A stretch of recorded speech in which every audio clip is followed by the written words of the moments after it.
Gandhi chided the lawyers for collecting big fee from the sharecroppers. He said, and I quote, "I have come to the conclusion that we should stop going to the law courts. Taking such cases to the courts does little good. Where the peasants are so crushed and fear striking, law courts are useless. The real relief for them is to be free from fear." Unquote. Most of the arable land in the Champaran district was divided into large estates owned by Englishmen and worked by Indian tenants. The chief commercial crop was indigo.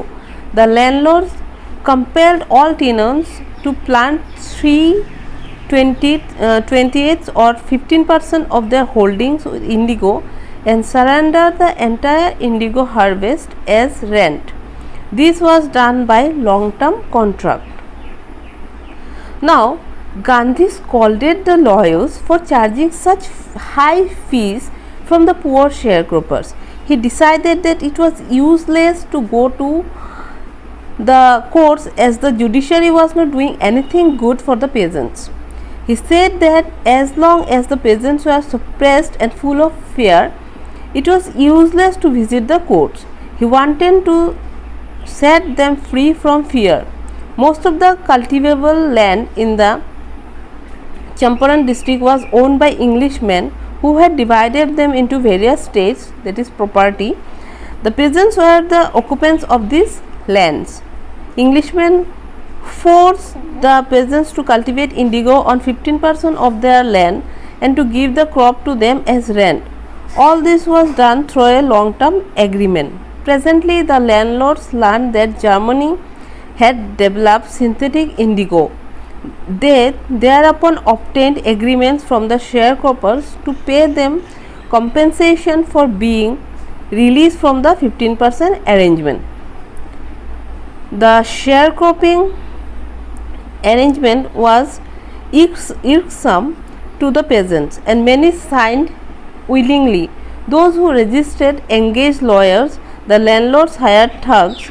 Meanwhile, the information about the synthetic indigo reached the illiterate peasants who had signed, and they wanted their money back. While all this was going on, the landlords came to know about the chemical indigo being prepared in Germany. It was a blue color dye made with chemicals. They started demanding money from the poor peasants in order to cancel their agreements, as they no longer required the indigo plantations. The sharecropping system was very annoying, so many of the peasants paid for the cancellation of the agreements. But as the news about synthetic indigo spread and reached the uneducated peasants, they started demanding their money back. At this point, Gandhi arrived in Champaran. He began by trying to get the facts. First, he visited the secretary of the British Landlord Associations. The secretary told him that they could give no information to an outsider. Gandhi answered that he was no outsider. Next, Gandhi called on the British official commissioner of the Tirhut division, in which the Champaran district lay. The commissioner, Gandhi reports, and I quote, "proceeded to bully me and advised me forthwith to leave Tirhut." Unquote. When Gandhi arrived at Champaran, he decided to gather the facts. For this, he visited the secretary of the British Landlords Association.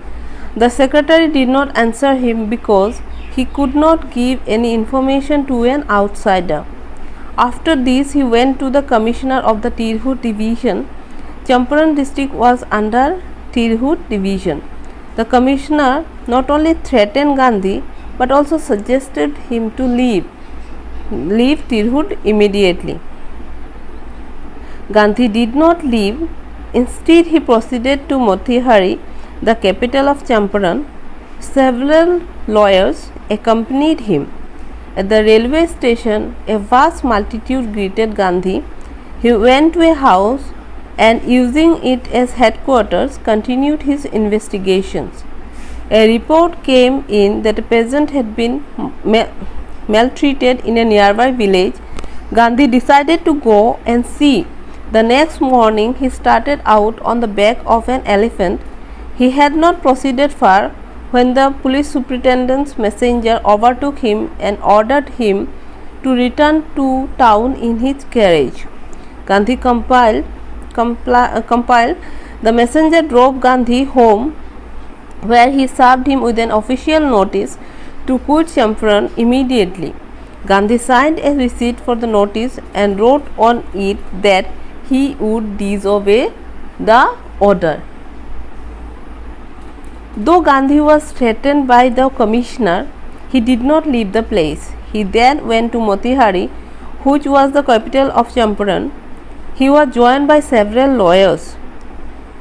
When they reached the station, they were welcomed by a large number of people.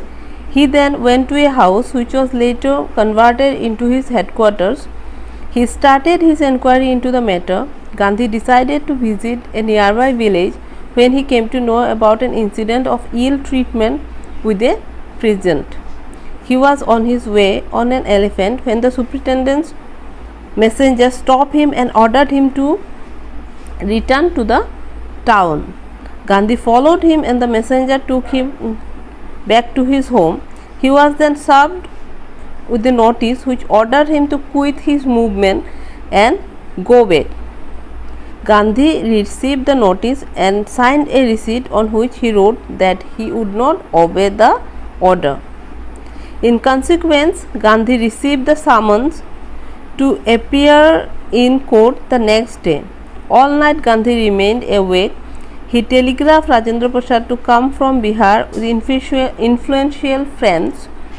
He sent instruction to the ashram. He wired a full report to the viceroy. Morning found the town of Motihari black with peasants. They did not know Gandhi's record in South Africa. They had merely heard that a Mahatma who wanted to help them was in trouble with the authorities. Their spontaneous demonstration in thousands around the courthouse was the beginning of their liberation from the fear of British.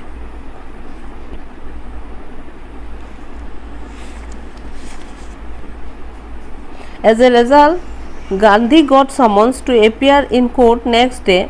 Gandhi was not able to sleep the whole night. He telegraphed Rajendra Prasad and asked him to come to Bihar and get some powerful people along. He sent some guidelines to the ashram and also telegraphed the whole matter to the viceroy. Next morning, Motihari was full of peasants as they wanted to support Gandhi. None of them knew about his works in South Africa. They only knew that there was a Mahatma who wanted to help them and was in trouble due to the officials. They started gathering in front of the courthouse.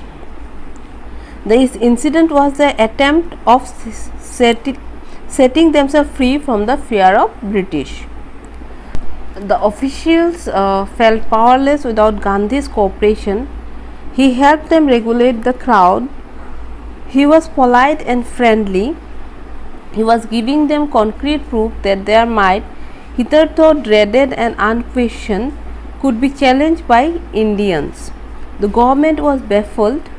The prosecutor requested the judge to postpone the trial. Apparently, the authorities wished to consult their superiors. As the crowd had gathered in front of the court building, it became difficult for the officers to control the mob. They had to take Gandhi's help to regulate the crowd. Gandhi politely told the officials that if they would misuse their power, then there were chances that they would have to face a revolt from the Indians. As the situation was getting tougher, the lawyer requested the court to postpone the trial by some days. The authorities decided to first consult the higher authorities. Gandhi protested against the delay. He read a statement pleading guilty. He was involved. He told the court in a, and I quote, conflict of duties, unquote, on the one hand, not to set a bad example as a lawbreaker, on the other hand, to render the and I quote, humanitarian and national service, unquote, for which he had come. He disregarded the order to leave, not for want of respect for lawful authority, but in obedience to the higher law of our being, the voice of conscience. He disregarded the order to leave, and I quote, not for want of respect for lawful authority, but in obedience to the higher law of our being, the voice of conscience, unquote. He asked the penalty due. The magistrate announced that he would pronounce sentence after a 2-hour recess and asked Gandhi to furnish bail for those 100 minutes. Gandhi refused. The judge released him without bail. Gandhiji objected against the delay in the proceedings of the case.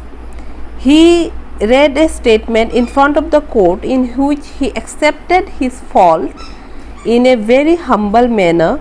He said that he was not a lawbreaker and did not want to go against the law, but his duty towards humanity has a greater influence on him and it forced him to do so.